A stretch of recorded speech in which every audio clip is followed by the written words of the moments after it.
apa saja sih Pak hal dasar yang wajib dipahami peternak dalam merawat sapi-sapinya nih Pak? Ya, untuk hal dasar seperti yang awal dulu Mbak, kalau mau bergerak di bidang pembibitan atau bergerak di bidang bakalan, itu dua konteks yang harus dipahami dulu gitu. Jangan disamakan pola pemeliharaannya. Kalau inginnya bergerak di bidang penggemukan, maka yang harus dipahami dulu bahwa sapi yang dipelihara adalah sapi-sapi yang akan menghasilkan daging, tidak fokus ke breedingnya gitu. Nah, kalau yang bergeraknya di bidang pembibitan, maka fokuslah mencari ternak-ternak dengan reproduksi yang bagus. Nah, itu dua konteks yang berbeda ya Mbak, karena kalau disamakan itu akan buat rancu di sistem pemeliharaan gitu loh. Nah, kemudian selain itu kita juga harus melihat seperti standarnya sapi, bahwa sapi harus sehat, lincah, nafsu makan baik, kemudian bebas dari penyakit. Nah, itu menjadi standar yang bisa digunakan baik di bidang pergemukan maupun di bidang pembibitan. Nah, kemudian selain itu kita juga harus melihat pakan. Yang menjadi beban berat di peternakan itu adalah pakan, Pak. Karena 70% itu konsumsi yang kebutuhan dari peternakan itu bersumbernya dari pakan. Ketersediaan pakan menjadi prioritas utama yang harus disiapkan.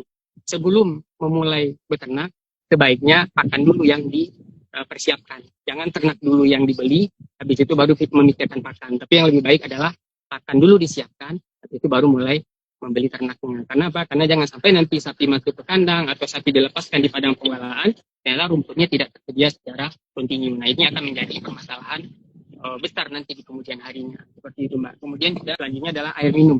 Air minum itu menjadi syarat mutlak yang perlu juga kita persiapkan, karena sapi harus minum secara infinitum. Mereka harus minum sesuka hatinya dia. Kenapa? Karena metabolisme itu tergantung dari air. Karena kalau sapi kekurangan air, berarti metabolisme tubuhnya akan terganggu. Nah, kemudian juga untuk sapi-sapi yang dipelihara di kandang, itu harus dipastikan bahwa kandang itu konstruksinya benar. Benar dalam artian bahwa ciri benarnya itu kandang itu akan kering, Mbak. Kandang dengan konstruksi yang bagus itu akan kering. Kalau kandang itu basah, berarti harus diperhatikan di bagian mana yang konstruksinya bermasalah. Bisa jadi di bagian tinggi kandang atau dinding kandang yang terlalu menutupi sehingga tidak ada sirkulasi. Nah, poinnya bahwa ketika kandang itu kering, sapi akan sehat. Ketika kandang basah, dan itulah muncul penyakit-penyakit yang tidak diharapkan pada sapi. Minimal kuku, Pak. Kuku itu akan menjadi masalah ketika lantai kandang basah. Karena setiap hari kuku sapi itu basah, itu akan menyebabkan terjadinya perlukaan yang kemudian di situ asal muasal terjadinya kuku sapi mengalami kerusakan seperti itu. Nah, kemudian juga pola manajemen. Kalau ingin serius atau fokus di bagian peternakan, khususnya peternakan karena kita bahas ada sapi potong, maka pola manajemen itu harus disiapkan dari awal.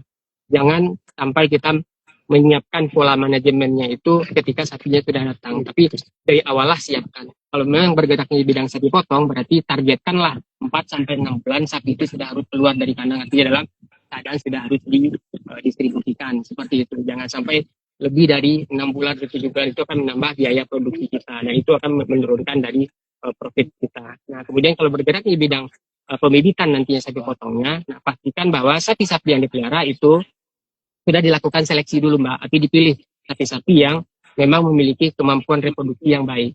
Artinya kita perlu, mungkin tidak semua peternak bisa untuk melakukan pemeriksaan reproduksi, tapi peternak bisa untuk bekerja sama atau meng-hire atau meminta tolong ke bagian-bagian yang memiliki kemampuan untuk melakukan pemeriksaan reproduksi. Sehingga sapi-sapi yang dipelihara untuk tujuan pembibitan itu memang benar-benar sudah qualified, tapi sudah kita meyakini bahwa memang reproduksinya bagus, dan nanti kedepannya itu akan kita gunakan sebagai indukan yang kemudian beranak dan kemudian menjadi indukan lagi dan selanjutnya seperti itu. Nah, kemudian poin penting yang dari peternakan yang belum semua peternak melakukan adalah recording. Dasar dari kita melakukan evaluasi, penilaian, pengukuran, dan kemudian mengetahui kita untung atau tidak, mengetahui peternakan kita berjalan atau tidak, itu adalah dari pencatatan. Kalau tidak ada yang dicatat, ya kita tidak bisa melakukan evaluasi, Mbak. Jadi seluruh rangkaian proses ini itu harus menjadi satu kesatuan. Jangan sampai dipisah-pisah. Saya fokusnya hanya ke sapi, tapi tidak perlu mencatat. Saya hanya pengen melihara sapi, tapi air minumnya terbatas. Nah, itu akan mengganggu dari sistem pemeliharaan secara keseluruhan. Seperti itu.